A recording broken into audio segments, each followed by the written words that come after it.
You're listening to Tabletop Arcanum, a podcast dedicated to learning and exploring the hobby of tabletop gaming. Your hosts are Justin Taylor and Richard Geese, so sit back and relax as we talk, discuss, and joke our way through the hobby we love so much.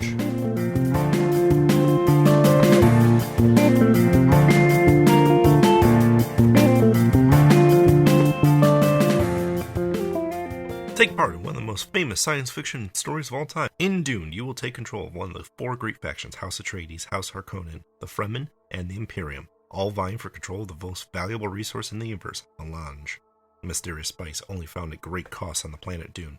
Ship your forces to Dune, harvest spice, seize control of the desert strongholds, and destroy your enemies. Who will control Dune? You decide.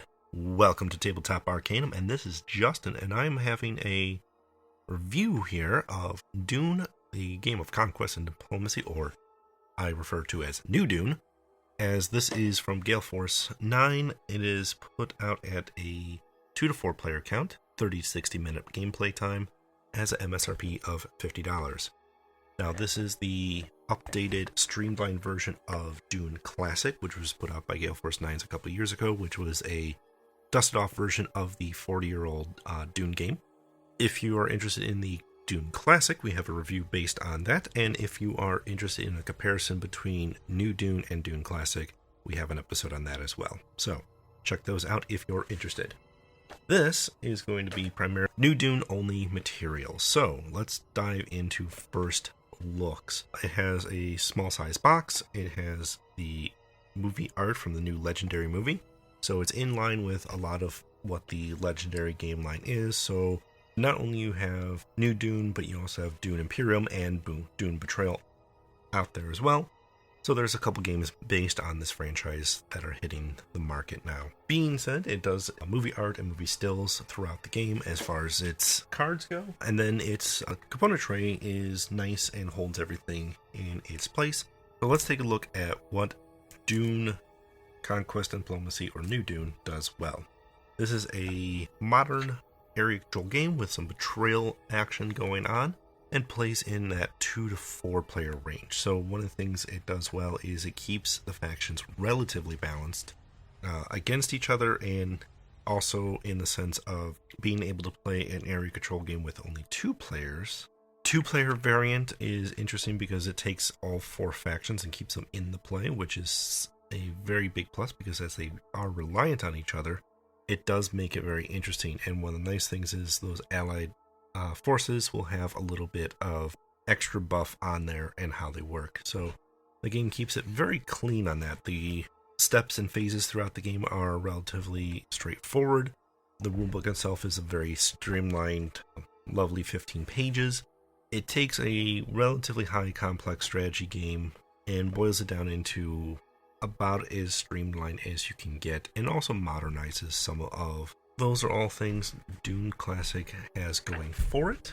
One thing I will say with the opportunities is it kind of varies. For me, movie art doesn't necessarily jive with me as much with these licensed IP games. I would have liked to see a little bit more original art. Now, I do enjoy the cast of Dune, and I think a lot of the cast was done right and have images of the characters as I have envisioned them. I'm not completely turned away from it in that sense. I just would like to have seen original art opposed to movie art in this game. Component tray is good for storing everything, however, it is not good at keeping everything in its place in transport in that regard. Now, one other thing I will say is the game board is on the dark side of things, so some of the lines and blur things can be a little bit trickier to identify depending on the room you're playing in, but otherwise the components are good make and good quality. Battles and phases throughout the game can get a little fiddly. They are about as streamlined as they can get while still paying homage to the Dune Classic.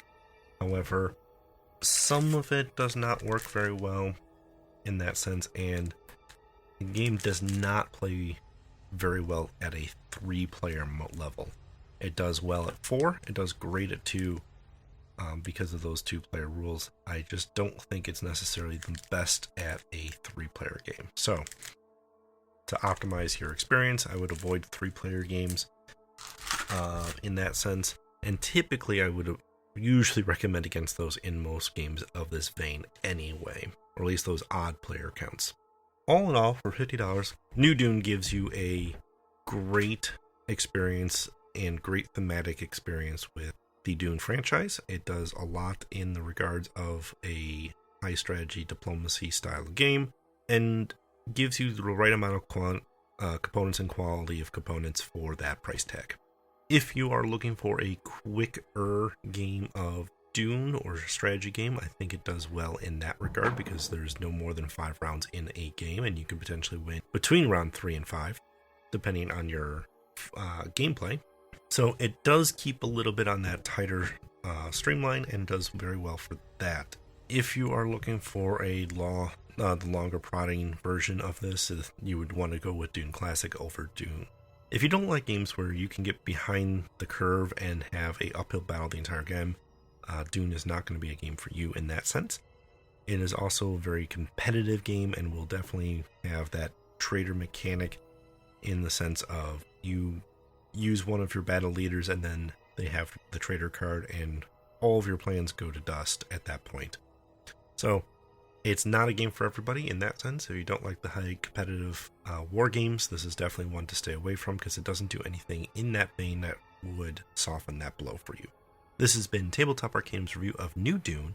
I hope you enjoyed this episode. If you are interested in Dune Classic, or the comparison of Dune Classic versus this one, we have those episodes available as well. Likewise, make sure to like, subscribe, follow on our social medias. That's Facebook, Instagram, Twitter, and YouTube. Get those notifications. Let yourself be alerted about the new content.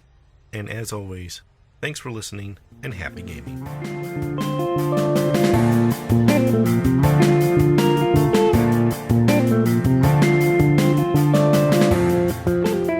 You've been listening to Tabletop Arcanum, produced by Justin Taylor. This episode is hosted by Justin Taylor. Mixing and editing by Richard Geese. Original theme by Paul Moore and Issac Gilbert. Check the description for this episode's featured background music. You can follow us on most social media platforms. Be sure to like, subscribe, and follow, and leave us a review if you would. As always, thanks for listening.